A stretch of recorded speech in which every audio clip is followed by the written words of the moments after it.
Hello, thank you for clicking on this video. I'm gonna make it quick and short because I want this to be about dating as a neurodivergent Black woman.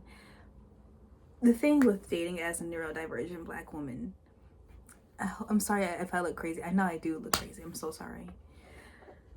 Is like, it's very hard. It's very difficult because the partner, excuse me, sometimes depending on how far in on the spectrum you are, like far along the spectrum, you may have issues with remembering things. Like if your partner does not like something, you may forget, and it may come across as you don't care or you don't respect them because you keep forgetting about that thing. Or I'm losing my train of thoughts. I'm losing my train of thoughts. Neurodivergent queen here. But it comes across that way to them. It's what else about dating? You're very emotional. You can be very emotional, regardless of how it shows up. You could shut down, or you could cry, or you could scream. Me personally, I shut down.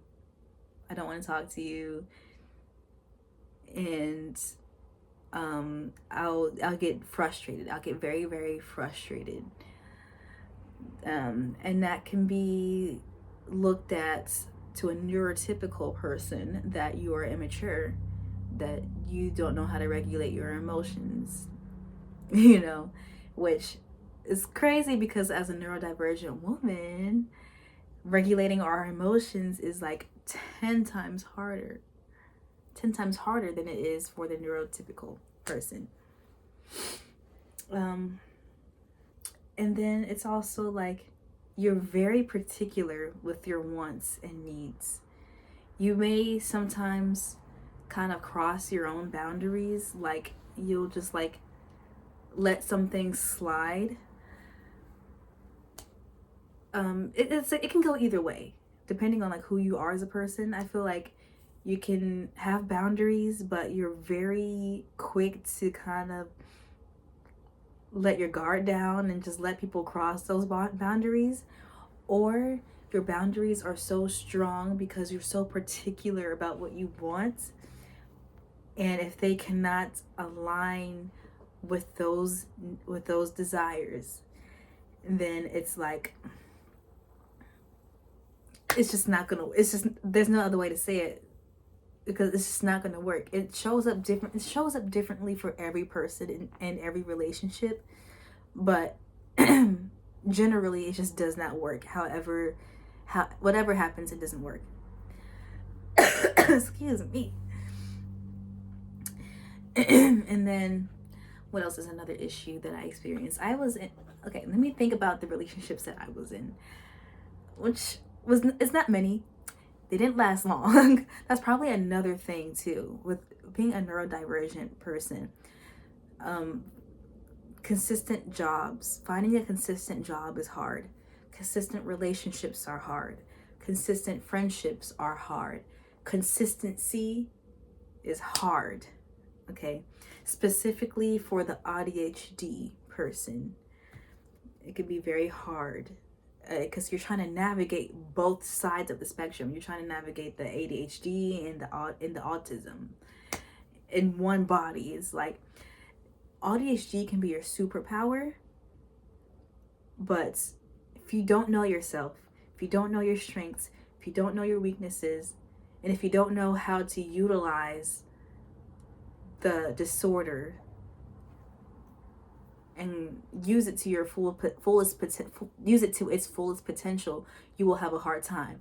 It's like, you know what you're doing and you're exceptional, you're an exceptional human being, or you don't know what you're doing and you're constantly struggling. Okay, it's like it's hardly an in-between. The in-between stage is very up and down, up and down, up and down. It's a journey, just like with any person. It's a journey.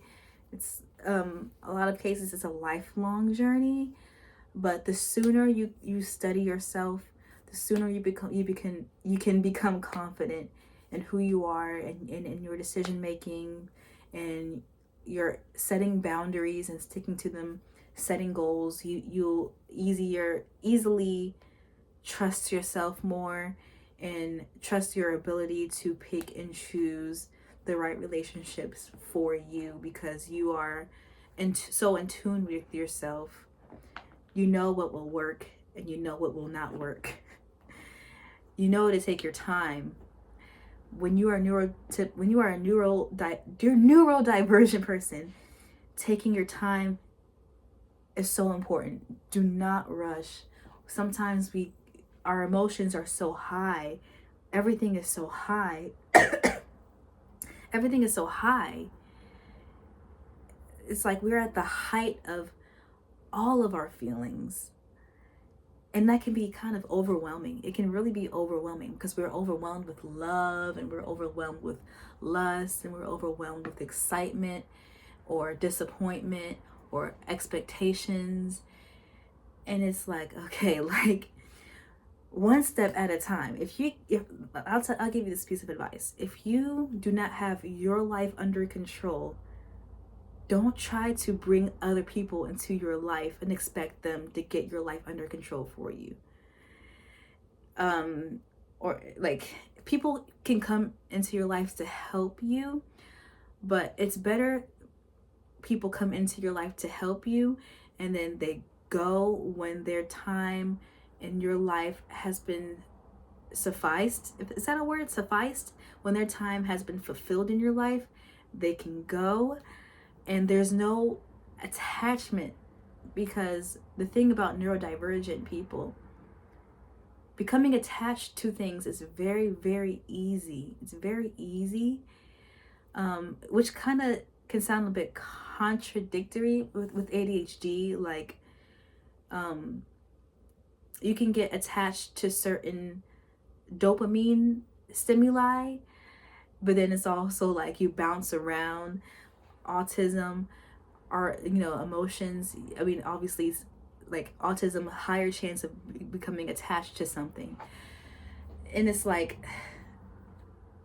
it's just, there needs to be a middle ground. You can respect and value what someone has to bring into your life, but with neurodivergence, you have to be kind of selfish.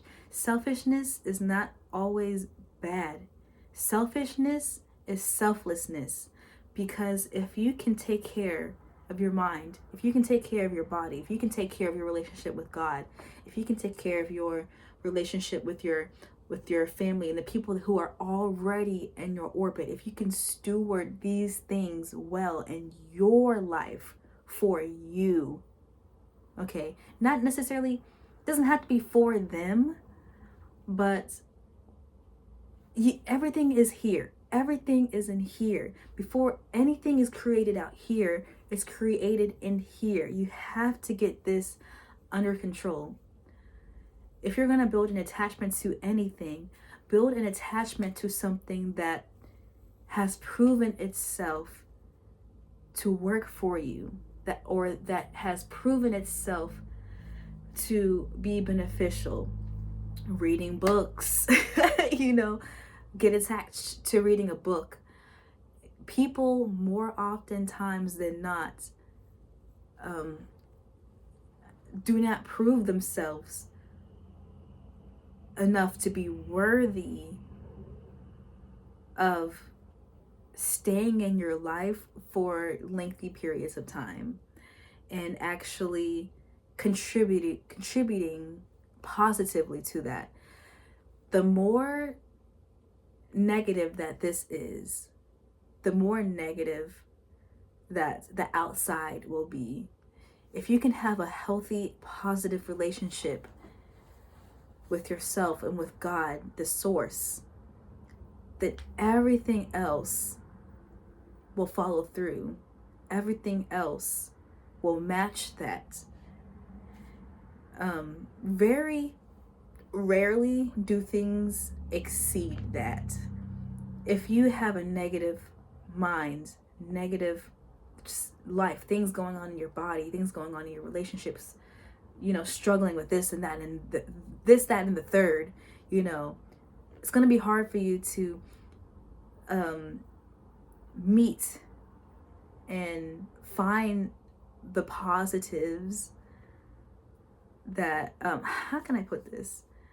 Not that the positives aren't out there, but they're going to be harder for you to recognize, because you're gonna constantly be drawn to the things that you already know, which is the negatives. People are drawn to what they are used to. People are drawn to what they can relate to. If you can't relate to positivity, it's gonna be harder for you to relate to that. But if someone is equally negative or equally going through the same struggles that you're going through, or worse, those people end up coming together, and that's not necessarily bad. It can be beneficial. I will say it can be beneficial, but there has to be, again, balance. With dating, you have to be very, very on guard. You can't just be willy-nilly out here because you're lonely, because you need fixing or just you need like external motivation or whatever it is. Find those things within yourself first. And if you feel like, I feel like the healthiest time to date is when you wake up one day and you realize, like, even if I were to die single, I've created enough fulfillment in my life and enough joy in my life, through my relationship with God, that my life is exactly, it's not perfect, but it's how I like it. It's how I like it. I don't know how to explain. I don't know. There's no easy way for me to put this. But once you get there, the things that are meant for you will be aligned at the right time.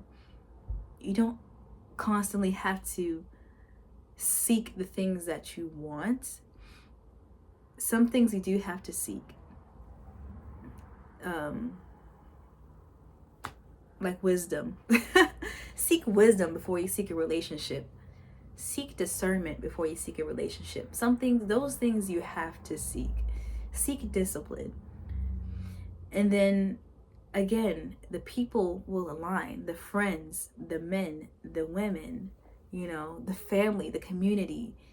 They will come when you're ready. Like when your mind is ready, when your spirit is ready.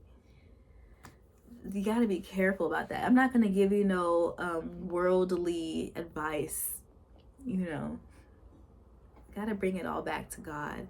Seek ye first the kingdom of heaven, Matthew 6:33, and its righteousness, and all else will be added unto you. Like, you got to believe that, You can have a million things on your plate. You can have a million things and desires that you want for yourself, but none of it will stand if you don't have your foundation. Have your foundation. Get that cornerstone. He's going to take care of you. Trust me. He knows all the desires of your hearts. He knew them before you could even formulate them in your minds. He knew that you were going to want a husband before you knew that you wanted a husband, okay, or a wife. They gonna come. Why are you worried? Why are you scared? Why are you impatient? God's been patient with you. God's been merciful for you. He's been graceful for you. And do you think he's not going to give you the things that you want to be fulfilled in life if you don't seek him first? Get into that word. Get into that prayer. Get into your prayer journal. Get into your fasting. Don't be of little faith. Yes, this video is about dating as a neurodivergent Black woman, but date God. Date Jesus. Date him. Because at the end of the day, your relationship with people is a reflection of your relationship with God. Read Song of Solomon, you know, because